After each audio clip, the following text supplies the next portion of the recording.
Kirk Johnson. He worked on the ground in Iraq as a U.S. aid coordinator to help with reconstruction efforts in Fallujah back in 2005. I was reading through his tweets this morning, 53-page tweet, and in part of them, Johnson describes the sacrifices that Iraqi interpreters make. He's testified before Congress on this matter. He says many of them died trying to help the United States.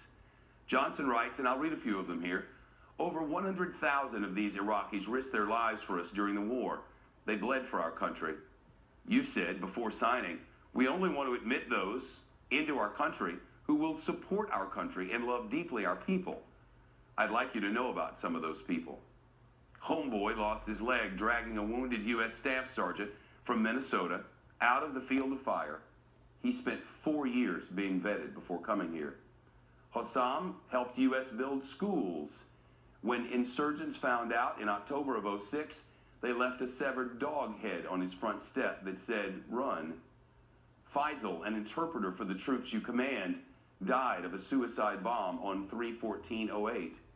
Mohammed was assassinated when terrorists who wanted to kill the traitor booby-trapped his house in January of 2008. Ali had both of his legs amputated by an improvised explosive device blast while working as an interpreter in November of '07. Hamid died of a gunshot wound to the head while helping our troops in July of '07. Johnson later writes, those that helped us were Christians, Muslims, Yazidis, atheists, you name it. They were our allies. When they ran through gunfire to save our troops, they didn't think about such labels. These Iraqis believed in America. They loved our country. They lost their country as a result of the choice they made to help us. Then Johnson writes this question to President Trump toward the end of the tweets. Do you think these people support our country and love deeply our people? If so, why are you banning them? As we reported here, Pentagon officials said this afternoon they will submit a list of Iraqis who have fought alongside U.S. troops to the White House. Now let's bring in the former USAID coordinator, Kirk Johnson. He's the author of a book, To Be a Friend is Fatal, the fight to save the Iraqis America left behind. He's also the founder of the LIST Project, which describes itself as a nonprofit organization that helps Iraqis who were in danger because they worked for and with the U.S. government. It's great to see you. I enjoyed your tweet this morning. What was your purpose? Well, I've never tweeted before, and I don't know that I ever will again. The only reason I wrote those tweets was to try to get a message to President Trump, because I don't believe that he is being ably served by his advisors and by whoever drafted this ridiculous order. I wanted him to understand the incredible vetting measures that already are in place for the tens of thousands of Iraqis who have risked their lives to help the men and women of our armed forces.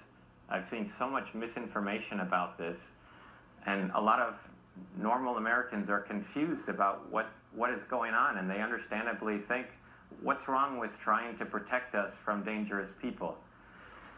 The reason why I wrote these tweets was to try to just inject a little bit more of a sober conversation about what happens. You don't get to ride along in a Humvee alongside our Marines unless we know who you are.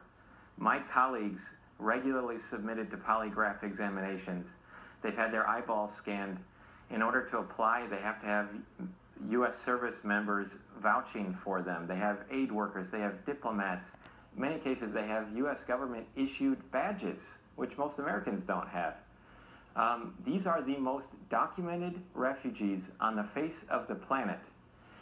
Over the past 10 years, a bipartisan program was put in place to recognize the debt that we owe them as a nation, and tens of thousands of visas were set aside for them. There were hoops that they had to jump through, and in many cases it takes years for them to navigate a very complicated, rigorous, and some would say extreme vetting process. So extreme that it takes an interpreter who worked alongside our Marines on average about 2 years to make it to our country.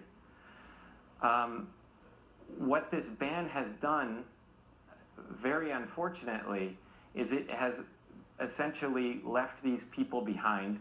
I was talking with people in the State Department, senior people, who were not consulted on this at all, and they were refreshing the whitehouse.gov website to try to see what the order was going to ask of them. I've heard from U.S. generals, active serving generals, who told me that this was heinous and counterproductive because our military actually needs interpreters. They need people to translate in the war against ISIS, and if we are seen as a country that uses them, makes a promise to them to give them a visa that they've earned, and none of whom are trying to come here illegally. They're doing everything that our government has asked of them. We are not going to be able to have many allies come to us in the future. We're not going to be able to recruit interpreters in future wars. I cannot stress this enough. This is not some willy-nilly process where people can sneak in. These are people who go through every possible measure. They meet with agents from the Department of Homeland Security who travel to the region to sit across the table from them, look them in the eye, and ask them about their religion, about their beliefs, about their friends, about their service. They check their biometrics. We know who these people are.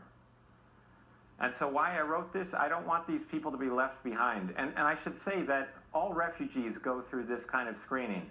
And I can understand, you know, nobody would debate the idea that we should protect the homeland. I worked in Fallujah. I understand that there are bad people that want to do harm to Americans.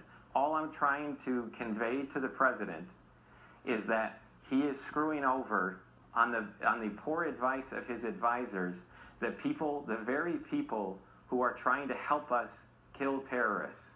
And I'm just urging him to reconsider and to revoke this ban and to understand what system already exists to protect Americans from any foreign threats. Kirk Johnson, live with us this afternoon after a bit of a tweet storm this morning. I can't thank you enough for your perspective. Thank you for coming here. Appreciate the time. Thank you for having me.